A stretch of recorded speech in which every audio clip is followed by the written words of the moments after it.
Good morning সবাইকে। আজকে দোল পূর্ণিমার দিন সকাল সকাল পুজো টুজো করে নিলাম। সবাইকে হোলির অনেক শুভেচ্ছা। সবাই আজকে হোলি হলেও যদিও কালকে সব ছুটি পড়েছে, তাই আজকে সব স্কুলে অফিসে চলে যেতে হয়েছে। এখন আমি একটু ফ্রি আছি, তাই ভাবছি এখন আরেকটা বসে বসে একটা জিনিস বানাবো, তাই আপনাদের সঙ্গে শেয়ার করবো। চলুন দেখা যাক। আজকে বানাবো, দেখুন বাজার থেকে অনেকগুলো কুল নিয়ে এসেছিলো। এগুলিতে রোদে আমি কিছুটা শুকিয়েছি, পুরোপুরি শুকাইনি, কারণ বেশি শুকিয়ে ফেলে সেটা একদম শক্ত শক্ত হয়েছে। তাই অল্প একটু শুকিয়ে তারপর নিয়েছি। এখন ধুয়ে টুয়ে পরিষ্কার করে নিয়েছি। এখন বানাবো আজকে কুলের আচার। তার জন্য চাই কুল টুল ধুয়ে টুয়ে নিয়েছি। তার জন্য প্রথমে একটা শুকনো খোলায় একটা মশলা ভাজতে হবে। সেটা এই তেজপাতা, শুকনো লঙ্কা, ধনে, জিরা, মৌরি, এই তিনটা জিনিস ভেজে একসঙ্গে দিয়ে দেব কড়াইতে শুকনো খোলা। কিছুক্ষণ ভাজার পর গুঁড়া করে নেব। আমি পরিমাণটা অল্প নিয়েছি, কারণ আমার এখানে বড়ির পরিমাণ অল্প আছে, তাই। আর একটু গুড় তো অবশ্যই প্রয়োজন, এটা বলার কিছু। এখানে মিষ্টির জন্য দেয়, অনেকে চিনি দেয়, কিন্তু আমি গুড়টা বেশি প্রেফার করি। আচারে গুড়টা দিলে কি হয়, আচারটা অনেক দিন থাকে, নষ্ট হয় না সহজে। আমার দিদা খুব ভালো আচার বানাতো। যখন যে সিজন যা আসতো তখন সেটাই বানাতো। আর চালতার সিজন চালতার আচার, জলপাই সিজনে জলপাই আচার, আমের সিজনে আমের আচার, কুলের আচার, মানে অনেক কিছু বানাতে পারতো। অনেক ট্যালেন্ট ছিল ওনার মধ্যে। মশলাটি একটু ভেজে নেব, তারপর গুঁড়ো করে আবার দেখাচ্ছি। মশলাটা গুঁড়া করে নিলাম। আস্তে আস্তে কড়াইতে জল দিয়ে গুড়টা দিয়ে দিলাম। এবার এটা গরম হোক, তারপর আস্তে আস্তে সবটি একটা এক এক করে মিশাবো। বলক চলে এসছে, গুড়টা গলে গেলে এখন বড়িগুলি দিয়ে দেবো।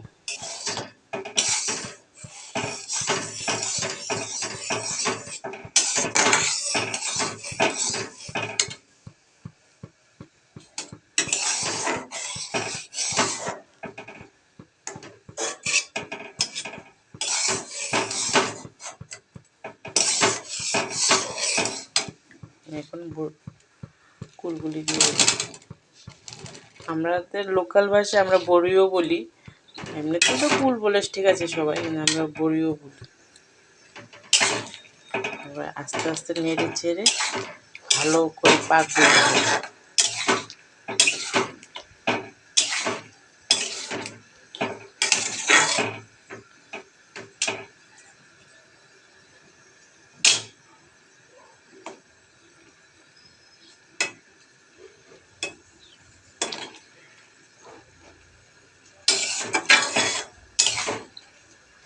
'আমাদের আগে চৈত্র সংক্রান্তিতে বড়ির আচার, এটা অবশ্য মানে আমাদের পুজো দেওয়া হতো, সেটা নাড়ু বানিয়ে, তারপর বড়ই আচার, তারপর সেমাই দিয়ে নাড়ু বানিয়ে করা হতো। আমাদের এটা বলো চৈত্র মাসে নাড়ুর বাড়ির যে বড় বউ, উনি সেটা করতেন, পরম্পরাগত ওই করে আসছে।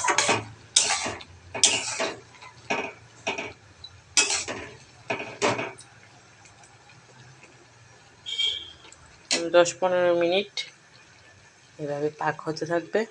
তারপর পেঁপেটা যেরকম আঠালো এবং বড়ইটা একটু গলে আসবে, তখনই আস্তে আস্তে মশলা দিয়ে ঠান্ডা করে নামিয়ে নিতে হবে।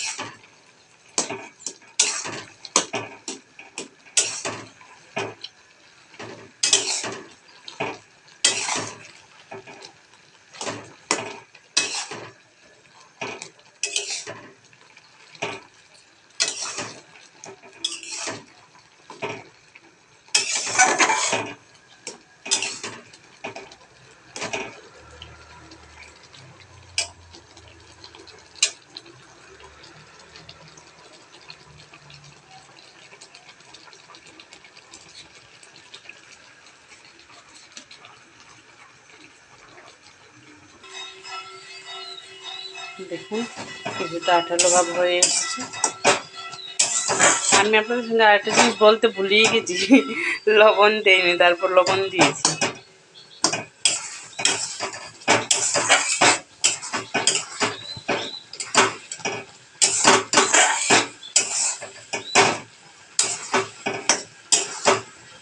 কালারটা যা দারুণ এসেছে না,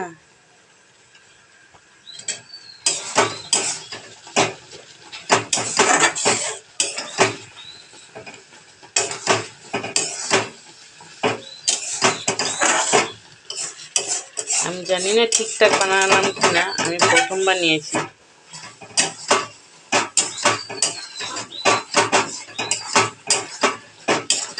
আসলে কি, আমরা যখন দিদাটা থাকে বা বাড়ির অন্যরা বানিয়ে দেয়, আমরা সেটা শিখতেই যাই না, আমরা মনে করি ওরা তো আছে, ওরা বানিয়ে দেবে। কিন্তু এইটা ভুলে যায় ওরা, মানে যদি ওরা কোনো অনুপস্থিতি থাকে কোনো দিন, কিন্তু আমরা কিভাবে করব জিনিসটা সেটা আমার চেষ্টাই থাকে না শেখার। সেটাই মানে আমি কোনোদিন তাদের থেকে শিখিয়েই নি যে আমাকে আচার করতে হবে বা কাঁথা। আমার দিদা খুব ভালো কাঁথা স্টিচ করতে পারে, আমি কোনো দিন ওনার থেকে এগুলি শিখিয়েই নি। উনি চলে গেছেন 2021-এ ফেব্রুয়ারিতে। তারপর থেকে মানে অনেক কিছুতে যে কোনো কাজ করতে গেলে আমি ওনাকে খুব মিস করি। এখন যে ভাজা মশলাটা বানিয়েছিলাম সব কিছু মশলাতে এটা একটু দিয়ে দেবো।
রেডি আমার ফুলের আচার।